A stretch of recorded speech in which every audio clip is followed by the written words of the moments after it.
আমরা আজকে মাংস রান্না করবো, এই জন্য পেঁয়াজ কাটতেছি। দেখা যাক সে আচ্ছা ঠিক আছে। দেখো নাহলে কে কাটতেছে।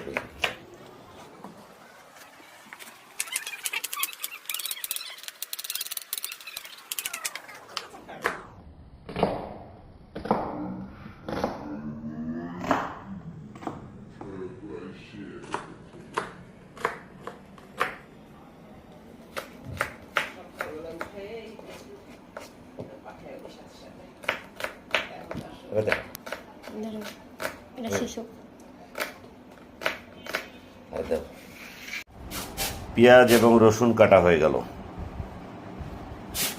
মাংস ধোয়াও কমপ্লিট। সব মশলা দিয়ে দিছি, হলুদ, মরিচ, ধনিয়ার গুঁড়া, তারপরে হলো